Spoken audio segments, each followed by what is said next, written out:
बाबा, इस बार फसल होगी ना? सूखी धरती का सपना। उत्तर भारत के एक छोटे से गांव माधोपुर में एक गरीब किसान रहता था। उसका नाम था हरिराम। न कोई बड़ी जमीन, न पक्की छत, बस 2 बीघा बंजर खेत और मिट्टी का एक छोटा सा घर। हरिराम की पत्नी सावित्री और एक बेटा था, छोटू। छोटू की आंखों में सपने थे, लेकिन घर में अक्सर चूल्हा ठंडा रहता था। गांव के लोग कहते, हरिराम, तेरी जमीन से कुछ नहीं उगेगा, शहर जा मजदूरी कर। लेकिन हरिराम हमेशा एक ही बात कहता, धरती माँ कभी अपने बेटे को खाली हाथ नहीं लौटाती। उस साल बारिश नहीं हुई। आसमान रोज बादलों का वादा करता, लेकिन बरसता नहीं था। खेत की मिट्टी फट गई थी, दरारें इतनी गहरी कि जैसे धरती भी रो रही हो। एक शाम छोटू ने पूछा,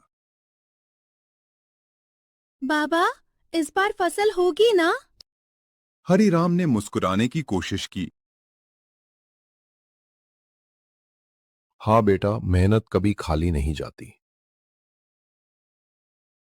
लेकिन रात में वो चुपचाप बाहर बैठकर आसमान देखता। आंखों में पानी था, पर बदलों में नहीं। घर में बस एक मुट्ठी बीज बचे थे।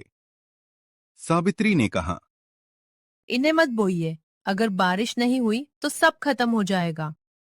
हरिराम ने बीजों को हथेली पर रखा और बोला, अगर उम्मीद भी न बोई तो जिएंगे कैसे। अगले दिन उसने सूखी जमीन में वो आखिरी बीज डाल दिए। गांव वाले हंसे, पागल हो गया है। लेकिन हरिराम हर सुबह खेत जाता, सूखी मिट्टी को सहलाता, जैसे बच्चे के सिर पर हाथ फेर रहा हो। 3 दिन, 5 दिन, 7 दिन, कुछ नहीं उगा। 8वें दिन छोटू दौड़ता हुआ आया, बाबा देखो, हरा सा कुछ निकला है। सूखी मिट्टी के बीच एक छोटी सी हरी कोंपल झांक रही थी। हरिराम की आंखों से आंसू गिर पड़े। वो घुटनों के बल बैठ गया। धन्यवाद धरती माँ। बारिश अब भी नहीं आई थी, लेकिन हरिराम रोज कुएं से पानी खींच खींच कर खेत तक लाता। दिन में मजदूरी करता, रात में खेत सींचता।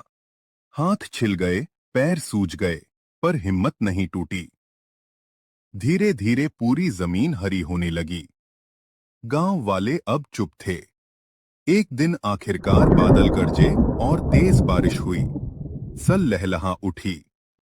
इतनी अच्छी पैदावार कि हरिराम का घर अनाज से भर गया।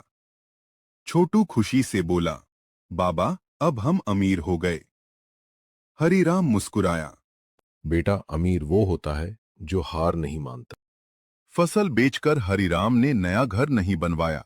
उसने छोटू का दाखिला शहर के स्कूल में करवा दिया। गांव वाले बोले, इतने पैसे पढ़ाई में क्यों खर्च कर रहा है? हरिराम ने जवाब दिया, मैंने सूखी जमीन को हरा किया है। अब मेरा बेटा इस गांव की किस्मत हरी करेगा। सालों बाद छोटू बड़ा होकर कृषि वैज्ञानिक बना। वो वापस माधोपुर आया और गांव में पानी बचाने की नई तकनीक शुरू की। अब गांव में कभी सूखा नहीं पड़ता। एक दिन छोटू ने अपने बूढ़े पिता से पूछा, बाबा, अगर उस दिन आप हार मान लेते तो? हरिराम ने मुस्कुराकर कहा, तो आज ये खेत नहीं, हमारा हौसला सूखा होता। सीख, गरीबी कमजोरी नहीं होती, कमजोरी होती है उम्मीद छोड़ देना। धरती माँ की तरह जिंदगी भी उसी को फल देती है जो आखिरी बीज तक भरोसा बोता है।